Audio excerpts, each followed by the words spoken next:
اگر تم کسی خارجی کے جلسے میں چلے جاؤ جو یزید کی شانیں بیان کر رہا ہو اور جو یزید مردود کے قصیدے پڑھ رہا ہو اور مولا علی کے خلاف بکواس کر رہا ہو تو اس جلسے میں بیٹھنے سے، اس محفل میں جانے سے، اس جماعت میں شامل ہونے سے تمہارا وہ نقصان ہوا جو کروڑوں اربوں خربوں سے بڑا نقصان ہے۔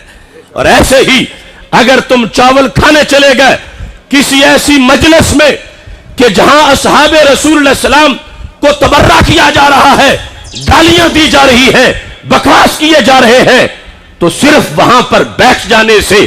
ان کی، چونکہ سرکار فرماتے ہیں من کسر سواد قوم فہو منہم، کہ جس بندے نے کسی کا مجمع جا کے زیادہ کر دیا قیامت کے دن اسی دھڑے میں شمار ہوگا۔ بے شک کہتا رہے میں تو صرف سننے گیا تھا، میں تو ان کا ساتھی نہیں تھا، میں تو ویسے چلا گیا تھا، میں تو بس دوست نے کہا تو جا بیٹھا تھا۔ جہاں پر صحابہ کرام علیہم رضوان کو گالیاں دی جا رہی ہوں، جہاں پر اہل بیت اطہار علیہم رضوان کو گالیاں دی جا رہی ہوں، وہاں بندے کا وہ نقصان ہوتا ہے،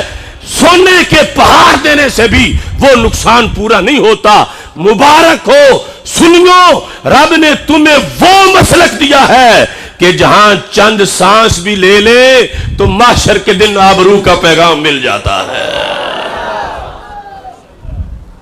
من کسر سواد قوم فہو منہم، سرکار فرماتے ہیں جس نے کسی کے مجمع کو بڑھایا انہی میں سے ہے، جس نے کسی کی نشانی لگائی انہی میں سے ہے۔ آج اگر کوئی قادیانیوں کا فارم فل کرے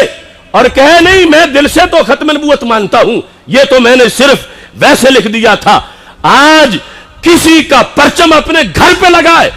جو صحابہ کے بغض کی علامت ہے، جو قرآن کے منحرف ہونے والوں کے عقیدے کی علامت ہے، جو کہتے ہیں کہ قرآن سارا بدل چکا ہے اور قرآن بدلی ہوئی کتاب ہے، یہ کالا جھنڈا ان لوگوں کی نشانی ہے۔ اور جو شخص اپنے گھر پر یہ پرچم لہرائے ہوئے ہے اس نے یہ اپنا نام لکھوایا ہے ان ناریوں کے اندر کہ جو ناری ام المومنین عائشہ صدیقہ کو گالیاں دیتے ہیں، جو ناری خلفائے راشدین کو گالیاں دیتے ہیں، کل بے شک کہتا رہے میں نے تو بس ایک دن کے لیے لگایا تھا، میں نے تو بس ویسے لگایا تھا۔ لا یقبل منہ صرف ولا عدل، قیامت کے دن نہ حج قبول ہوگا، نہ روزہ قبول ہوگا، نہ نماز قبول ہوگی، اس واسطے کہ جو کسی قوم کا شعار علامت اپنا لیتا ہے وہ انہی میں سے شمار ہوتا ہے۔ سونا جنگل، رات اندھیری، چھائی بدلی کالی ہے، سونے والوں جاگتے رہنا چوروں کی رکھوالی ہے۔ ایک طرف حب صحابہ کا لیبل لگا کر اہل بیت سے بغض کیا جاتا ہے اور دوسری طرف حب اہل بیت کا لیبل لگا کر صحابہ سے دشمنی کی جاتی ہے۔ یہ دونوں طرف خسارے کا سودا ہے۔ اگر جنت کا سیدھا راستہ ہے تو اس راستے کو اہل سنت و جماعت کہا جاتا ہے۔ اس بنیاد پر اور کچھ یاد رکھو یا نہ رکھو، اس چیز کو اپنے ذہن میں بٹھاؤ، اور یہ اس لیے نہیں کہ ایک چھوٹا سا عالم دین اپنی تقریر میں کہہ رہا تھا، یہ اس لیے کہ کربلا کے میدان میں امام حسین نے بھی یہ تقریر کی تھی، یہ اس لیے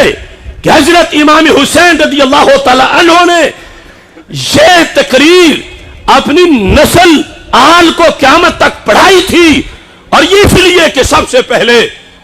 زبان رسالت حضرت محمد مصطفیٰ صلی اللہ علیہ وسلم نے آپ نے اپنے دونوں نواسوں امام حسن اور امام حسین کو جو خصوصی لیکچر دیے اس کے اندر بھی اس چیز کو سرکار نے شامل فرمایا تھا۔